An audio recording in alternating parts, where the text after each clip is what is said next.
Hey Andre, so I was able to get this out of storage, and what I wanted to do today was give you a little bit of a history and overview of the unit. Alright, so first of all, this is part of a local arcade, a historical arcade which is now closed, and that arcade was Fast Eddie's. It was probably reached the peak in the late 80s, early 90s in our area. Many kids in my generation growing up here, we would know exactly what this is all about. So this was a major cornerstone or a major hangout. This was located downtown in the Norwich block, which is close to the Riverside and Olette area here in Windsor. So just to give you a history, there's a photo outside of Fast Eddie's with Windsor Police, and actually my friend's dad is in this photo. But this piece was signed by Eddie Chiddick, the owner and operator of Fast Eddie himself, and the chief technician Ed Corbel. Pardon me. So obviously in the past year they auctioned off the remainder of everything that was at Fast Eddie's, and there's Ed there, and I was able to get obviously these photos signed by him.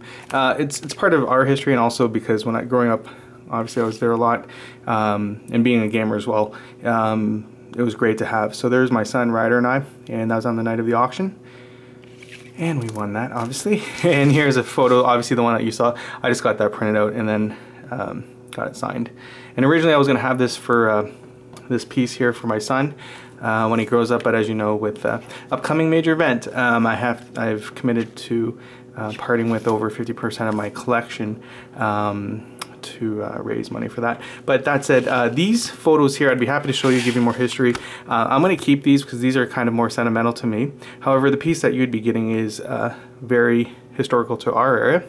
And with that, I was also able to get the last of Fast Eddie's cards. Business cards is kind of funny, but just a quick story right there and stuff. So it's kind of interesting to have the remnants of once great Fast Eddie's.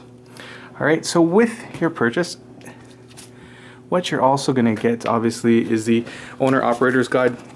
I had this signed as well from Fast Eddie himself and Ed Corbel. This here, I'd happy to go over with you. For me, I'm not an engineer like yourself, but going through this, it's pretty straightforward, and I had this serviced by Ed Corbel, the technician, before I took it. All right, so with that said, let's look at the 1982 Bally Midway Tron Arcade Cocktail Classic.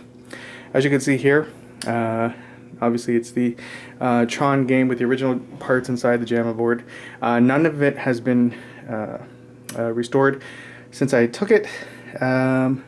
Let's see, one of the things I wanted to do at one time, this piece right here is the original bevel and the plexi, pardon me, and I really wanted to replace this. What you can do is you can easily just unscrew it right here and here on both four corners, and then you can take this in as your template, and you can get it modeled for a tempered glass, which would really make the bevel pop. All right, so this here is the original plexi. Obviously, over the years, obviously being at an arcade, kids played on it, and you know, they put their quarters like I just did right there and stuff to have that classic feel. All right, here we have the coin box. All right, I'd be happy to obviously show you how this works, and in the owner operator's guide you would also see how to use that. It comes with a key there, and that opens up the unit inside, where here on the inside you can reset the device, you can change the volume, and obviously by opening it up you can just grab your money right out of the coin box, which I'll show you in a little bit.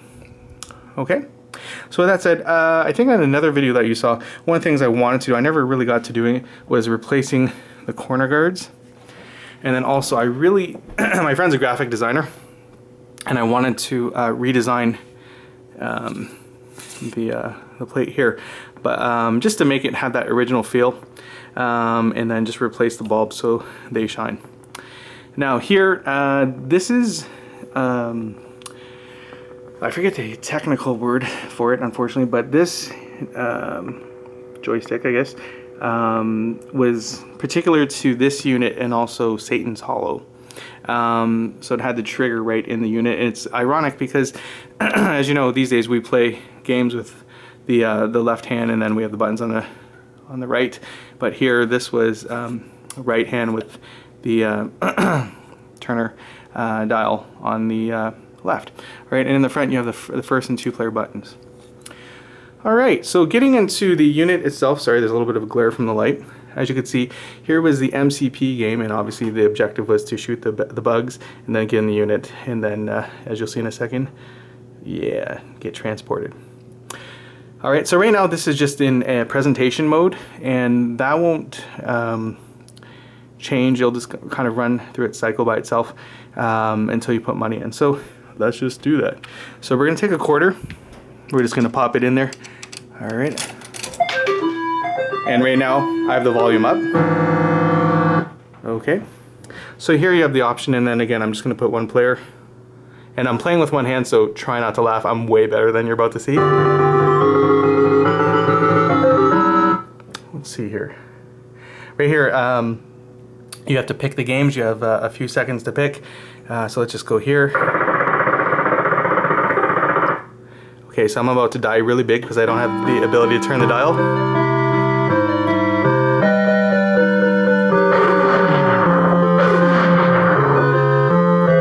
I'm playing with one hand, by the way.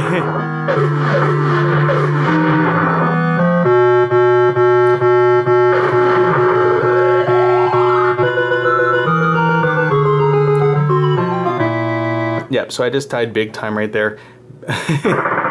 This is the tank. Again, because I'm only using one hand, I won't be able to have access to the dial. But as you can see, if I was just doing the dial, do you see how the turret is turning left, turning right? And you have to, it's like combat. Oh. That's not good.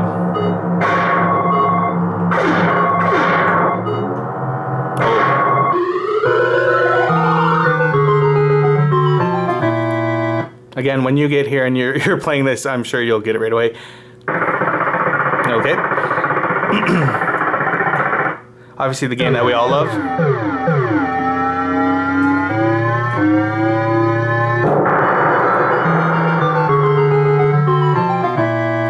Again, don't worry when...